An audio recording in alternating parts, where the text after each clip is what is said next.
তারেক রহমান দেশে ফিরে আসায় বাংলাদেশের রাজনীতিতে এক ইতিবাচক পরিবর্তনের সুবাতাস বইছে। এই প্রত্যাবর্তনের মাধ্যমে দেশ গণতান্ত্রিক অভিযাত্রার পথে এগিয়ে যাবে, এমন মন্তব্য করলেন মির্জা ফখরুল ইসলাম আলমগীর। তারেক রহমান একটি আধুনিক বাংলাদেশের নকশা নিয়ে দেশে ফিরেছেন উল্লেখ করে তিনি আরও জানান, সাধারণ মানুষের মধ্যে নতুন আশার সঞ্চার হয়েছে। এই প্রত্যাবর্তন কেবল একটি রাজনৈতিক ঘটনা নয়, বরং এটি বাংলাদেশের ইতিহাসে এক নতুন অধ্যায়ের সূচনা। জিয়াউর রহমানের মাজার জিয়ারতের আগে সাংবাদিকদের সঙ্গে আলাপকালে তিনি এসব কথা বলেন।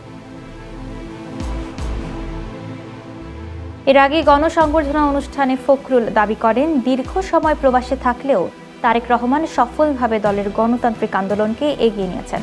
তার নেতৃত্বে আমরা বিদায় করেছি এবং তার এই রাজস্বিক প্রত্যাবর্তন দেশের জন্য এক আনন্দের দিন। এ সময় তিনি আশা প্রকাশ করেন, জাতীয় নির্বাচনে তারেক রহমানের নেতৃত্বেই বিএনপি বিজয়ী হবে। তার আগে লন্ডনের হিথ্রো বিমানবন্দর থেকে বিমান বাংলাদেশ এয়ারলাইন্সের নিয়মিত ফ্লাইট BG-202-তে করে ঢাকায় অবতরণ করে তারেক রহমান।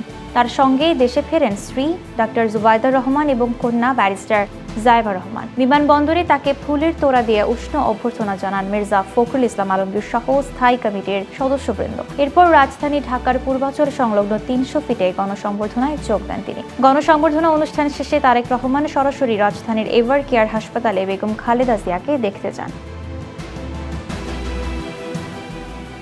এদিকে তারেক রহমানের প্রত্যাবর্তনকে সম্ভাব্য ভবিষ্যৎ প্রধানমন্ত্রীর প্রত্যাবর্তন হিসেবে উল্লেখ করে বিবিসি, রয়টার্স এবং আল জাজিরার মতো আন্তর্জাতিক সংবাদ মাধ্যমগুলো বিশেষ গুরুত্ব দিয়ে খবর প্রকাশ করেছে। এছাড়া জামায়াতে ইসলামী এবং ইসলামী আন্দোলন বাংলাদেশের আমির সহ অন্যান্য রাজনৈতিক নেতৃবৃন্দ তারেক রহমানের আগমনকে স্বাগত জানিয়ে দেশের রাজনীতিতে প্রতিহিংসা দূর হওয়ার আশা প্রকাশ করেছেন।